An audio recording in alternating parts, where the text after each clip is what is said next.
9 h, bonsoir à tous. Ravi de vous retrouver pour cette nouvelle édition à la une de l'actualité de ce vendredi. Une nouvelle réunion, de nouvelles contestations. Les membres de la Commission des finances se sont penchés pour la deuxième fois sur le projet de loi fiscale du gouvernement. L'opposition a quitté la séance avant la fin. 22 nouveaux cas en 2022, une dizaine cette année, dont 6 détectés en l'espace de 2 semaines. Le sida continue de faire des victimes. La faute en partie à un dépistage trop tardif. Est-ce le seul facteur à cette recrudescence de cas? Quelle action faut-il mener? Nous en parlerons ce soir avec notre invité, Meire Bob Dupont, président d'honneur de l'association Agir contre le sida. Or, argent, la quête aux médailles se poursuit du côté des Salomon. Triathlon, aquathlon, athlétisme, nos Tahitiens ont de nouveau brillé aux Jeux du Pacifique. Star des États-Unis, star de la Polynésie, le hamburger sous toutes ses formes pour tous les goûts. Il était au centre des attentions hier pour un concours inédit au Fénois. Dernier épisode dans la série sur la loi fiscale du gouvernement. C'était aujourd'hui à l'Assemblée de Polynésie. La Commission de l'économie et des finances s'est réunie pour statuer de nouveau sur le projet. La deuxième fois en l'espace de 2 semaines. Pour rappel, 2 de ces articles ont été rejetés à l'unanimité le 21 novembre dernier. Une fois n'est pas coutume, l'entente n'était pas au beau fixe. Les membres de l'opposition ont quitté la séance en signe de contestation. David Chang, Luan Potoru. Moment délicat pour Tevaiti Pomare. Le ministre propose à nouveau son projet de loi de finances après un rejet à l'unanimité par les membres de sa majorité la semaine dernière. Ce matin, les représentants se réunissent à la demande du président de l'Assemblée, Anthony Géros, mais ce sont les membres de l'opposition cette fois qui manifestent leur désaccord. Nous ne pouvons pas accepter ça. La Commission a fait un vote. Nous considérons effectivement qu'on doit respecter le vote de la Commission et que si on doit étudier un texte, eh bien, il doit être différent avec les améliorations, les changements que le gouvernement propose. Mais pas venir ici, refaire les débats et découvrir en live finalement des choses sur lesquelles ils se sont entendus. Les élus ont le droit d'être informés à l'avance. Donc aujourd'hui, nous avons dit que nous ne pouvons pas cautionner ça. Le parti Ahereia Porinitia, lui, a été surpris de découvrir le même projet de loi que celui de la semaine dernière, alors que 2 de ses amendements avaient été validés. Nous, on a dit que c'était une loi qui était anti-économique, avec des mesures qui vont à l'encontre de tout ce qui est mis en place en termes de lutte contre la cherté de la vie. Ce sont des mesures qui sont contre la transition énergétique, puisqu'on supprime aussi des exonérations pour les véhicules électriques. Donc ce texte n'a pas de sens. En plus, le fait de taxer le patrimoine foncier pour financer la protection sociale, mais j'ai jamais vu quelque chose d'aussi stupide, excusez-moi du terme. Les 2 partis de l'opposition qui s'accordent pour pointer du doigt un problème dans le fonctionnement du Tavini. La commission se fait à huis clos et ils préfèrent ne pas faire ça finalement au sein de l'hémicycle parce que ça montrerait à tous les dissensions qu'il y a entre eux.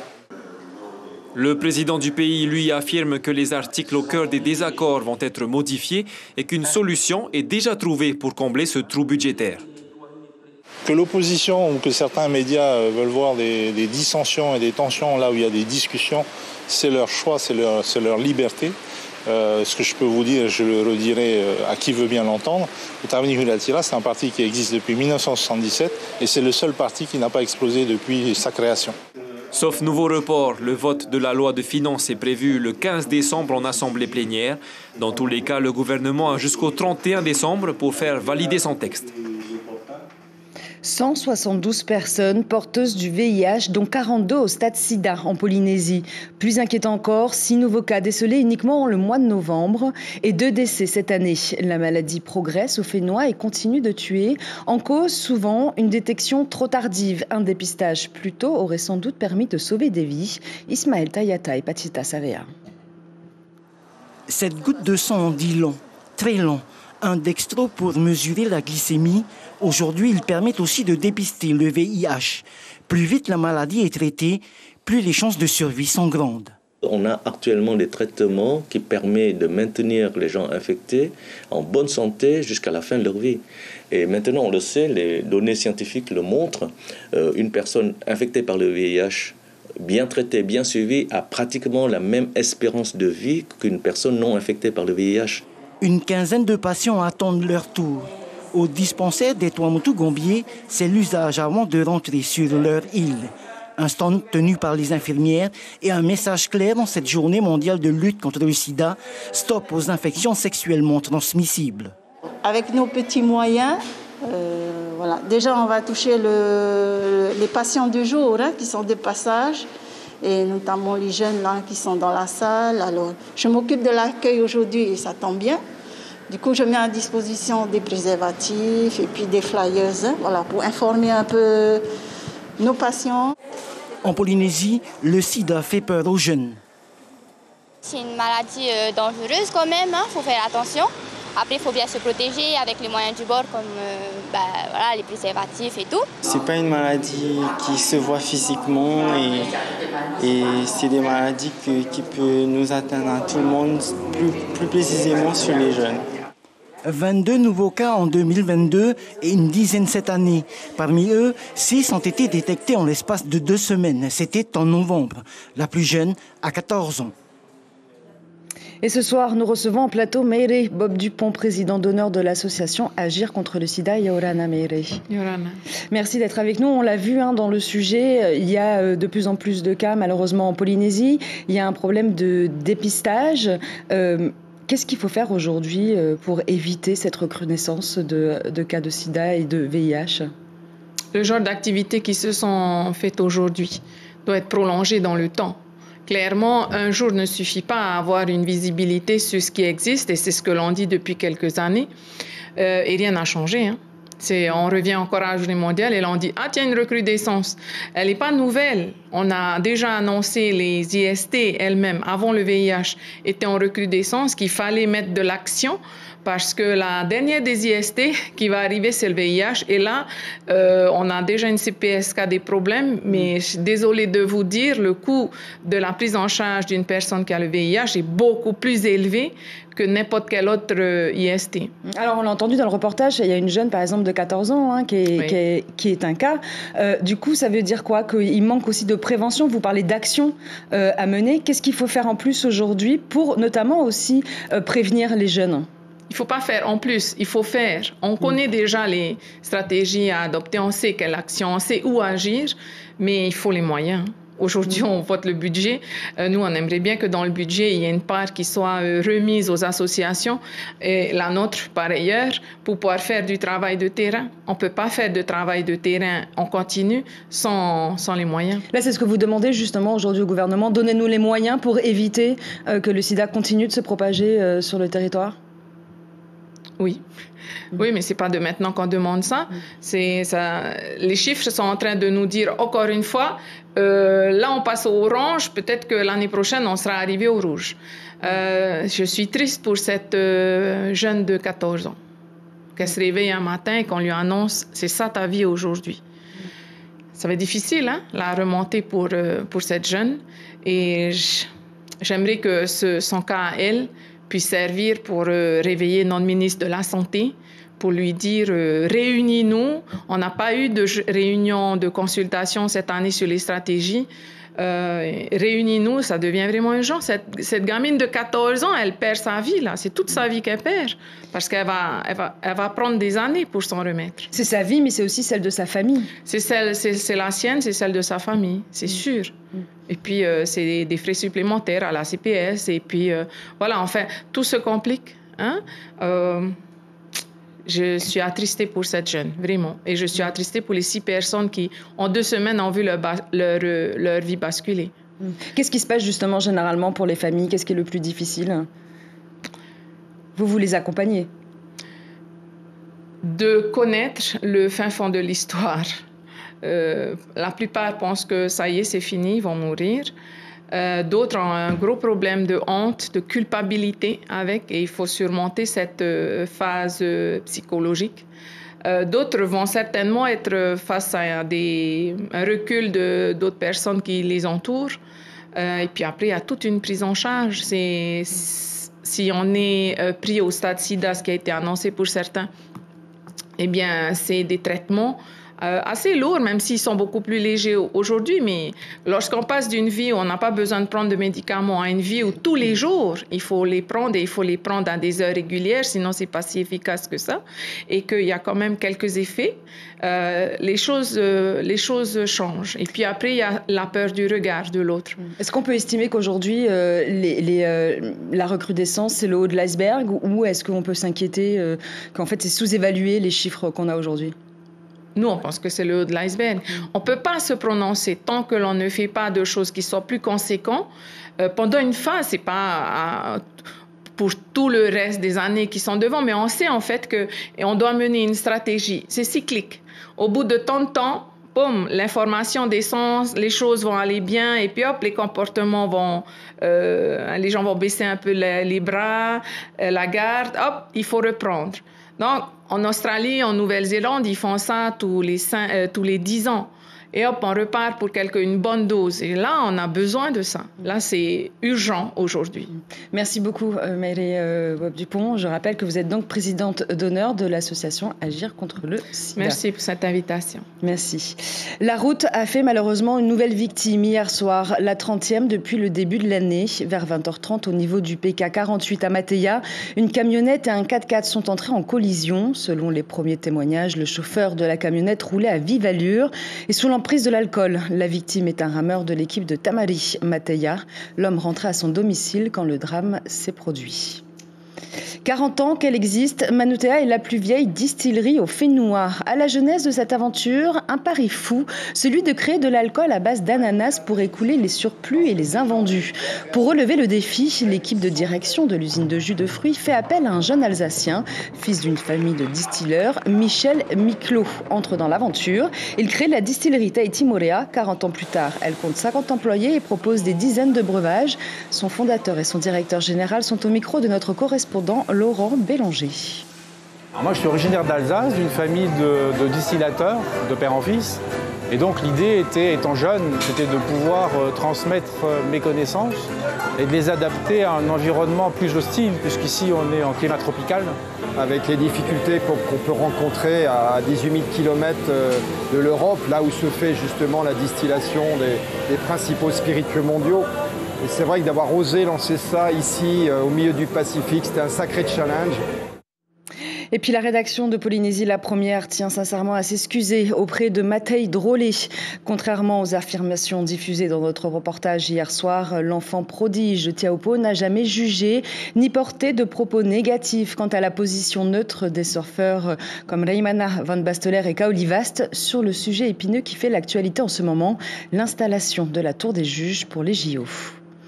Du sport et des médailles encore, c'est tout de suite dans notre page Jeux du Pacifique.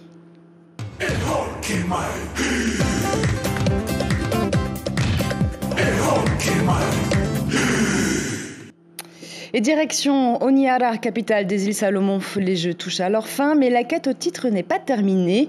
Triathlon, aquathlon, athlétisme, des disciplines où nos Tahitiens brillent en or et en argent. Des victoires obtenues à la sueur de leur front, des victoires où les larmes de joie valent toutes les peines. Reportage de nos envoyés spéciaux Mélissa Chang et Ario et Tefafana. Benjamin Zorniotti part en premier sur le triathlon en relais mixte. Le champion est aussi concentré dans sa technique de nage que dans sa cadence à vélo. Dès le début, il creuse un écart avec les Calédoniens.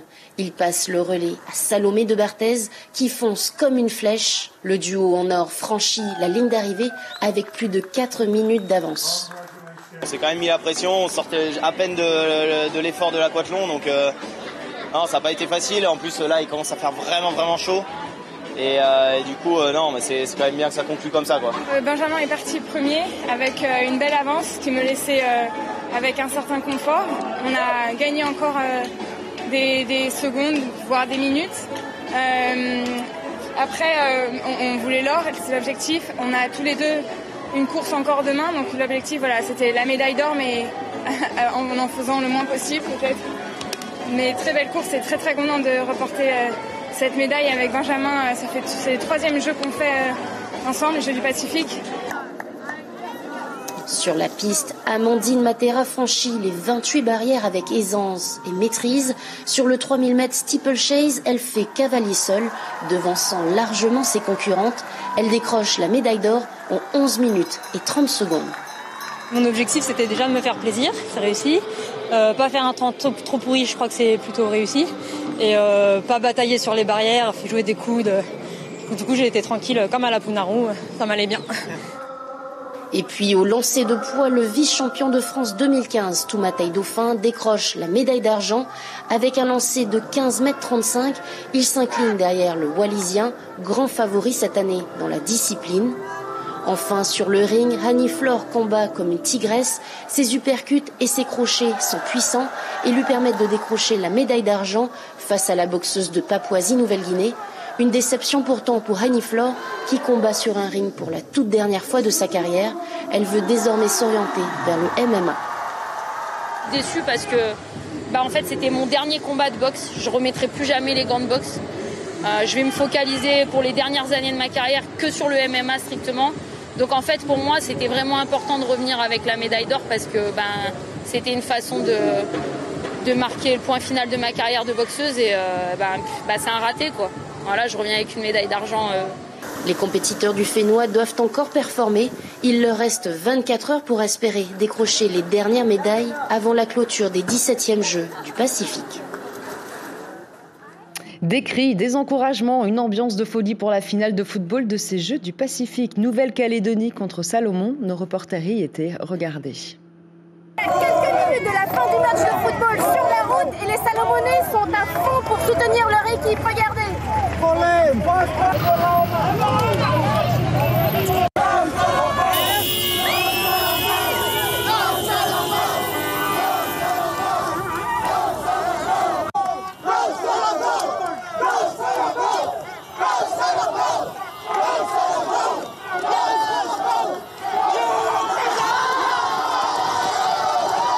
Et voilà, le match de football vient de se terminer. C'est la grande déception pour les Salomonais. La Nouvelle-Calédonie est grand vainqueur de ce match. Et c'est un match qui a tenu en haleine tout le monde. 2-2 à la fin du temps réglementaire. Les Calédoniens ont finalement arraché la victoire grâce au tir au but, 7-6. Et 4 nouvelles médailles aujourd'hui pour nos champions. En boxe et en basket femmes 3-3. Tahiti compte désormais 57 médailles en or, 53 en argent, 49 en bronze et reste deuxième au classement général devant l'Australie. Elle aussi s'est illustrée dans sa discipline, le surf. Ça s'est passé du côté de Rio de Janeiro au Brésil. Kohai Fierro, sacrée vice-championne du monde junior. L'enfant de Wahine s'est hissée jusqu'au final des mondiaux ISA des moins de 18 ans. Malgré sa défaite face à la japonaise Hanon Matsuoka, la jeune championne semble bien partie pour suivre les pas de sa grande sœur, Wahine Fierro. Direction les Australes, sur les étals plus précisément du Matete fénois de Tubuai. Confiture, fruits, légumes, monoeil au basilic, colliers de coquillages, chapeaux, tressés. Ce marché annuel qui se tient jusqu'à demain met en avant les produits et productions issus de l'artisanat et de l'agriculture. Sur place, une vingtaine d'exposants, autant de savoir-faire exprimé, un pur bonheur pour les clients locaux et touristes et surtout une réussite pour les organisateurs.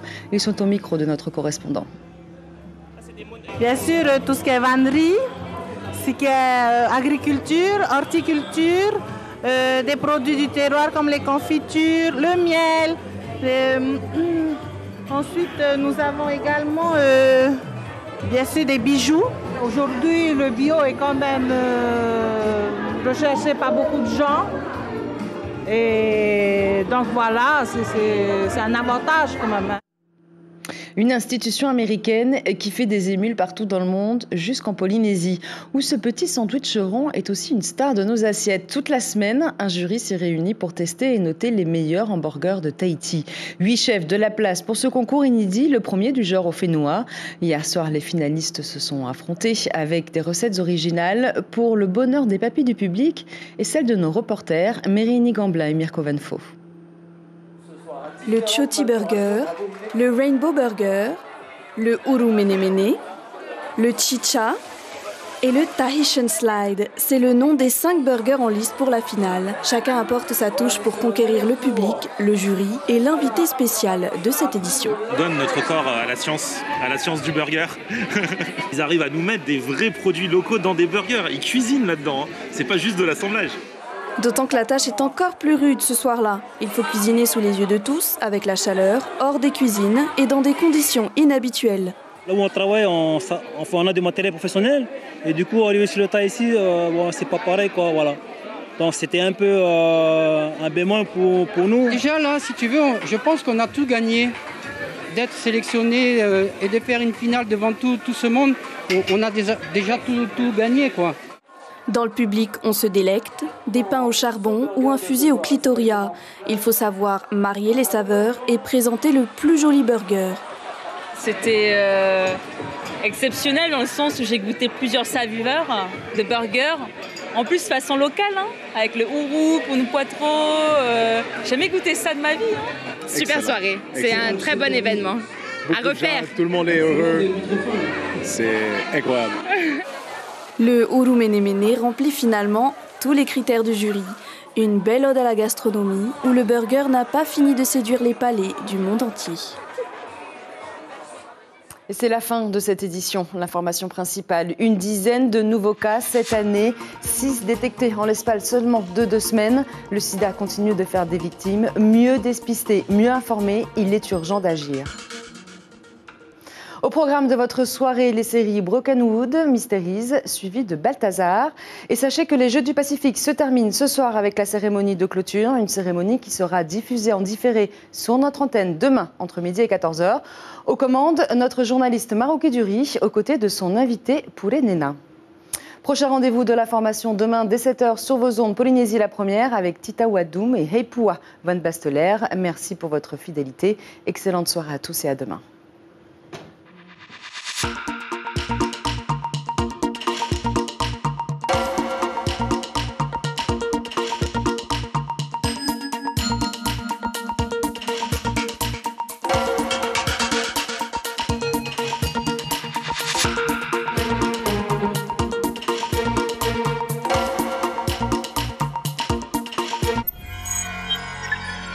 Retrouvez ce programme en replay sur notre site internet